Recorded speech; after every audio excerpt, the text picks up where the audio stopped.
Youth icon, young dynamic leader BRS party Vinay అన్న మనతో ఉన్నారు. 15 నెలలు అవుతుందన్న కాంగ్రెస్ పాలన, ఎట్లుంది? వాళ్ళ పార్టీ వాళ్ళ లీడర్లు అడగండి. వీళ్ళు గవర్నమెంట్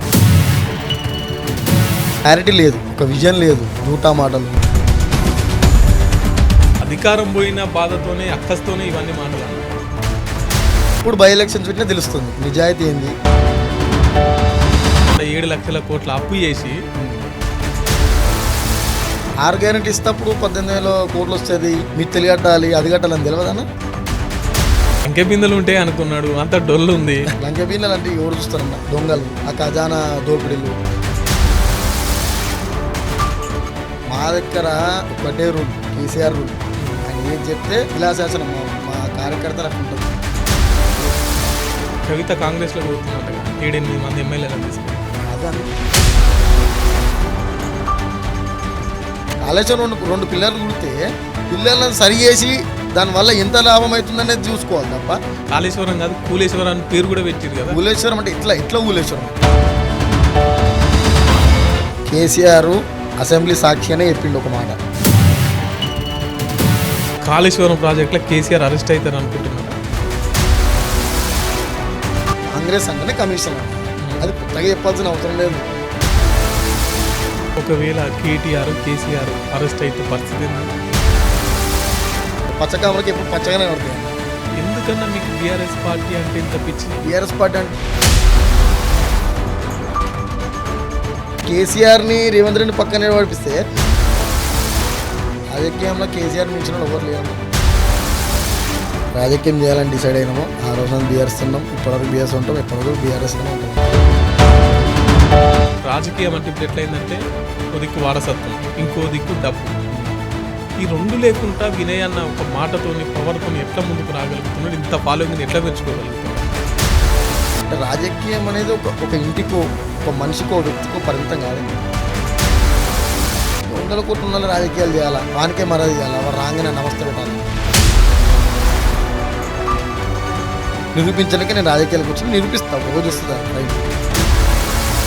గెలిచిన నాయకులకు ఎత్తు, డబ్బున్న నాయకులకు ఎత్తు, అధికార పార్టీలు ఉన్న నాయకులకు ఎత్తు, వినయ్ అన్న ఒక ఎత్తు. నాతో స్నేహితులు, నా మిత్రులు, నా తమ్ముళ్ళు, నా అన్నలు.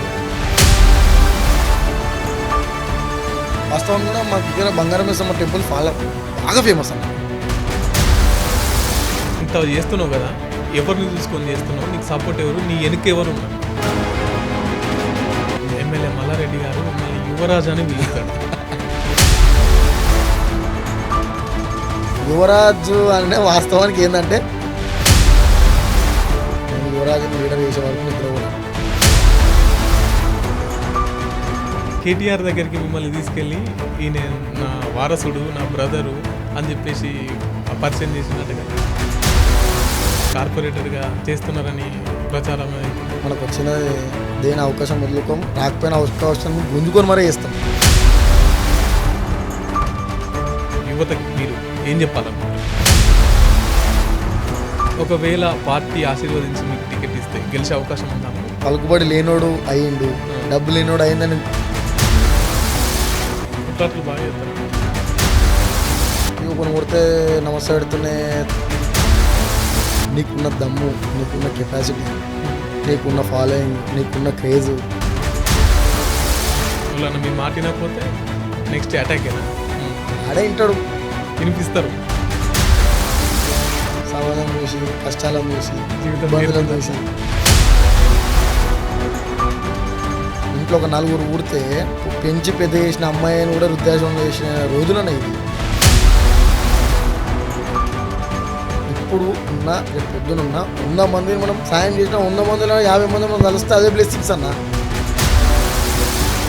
ఇప్పటి వరకు మీరు సమాజాన్ని చూసి ఏం నేర్చుకున్నారు?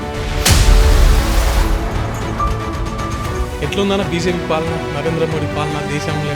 బాగా అద్భుతంగా పాలన ఉంటుంది. 50 రూపాయలు ఉన్న పెట్రోల్ 100 రూపాయలు అయింది, 500 ఉన్న గ్యాస్ సిలిండర్ 1000 రూపాయలు అయింది.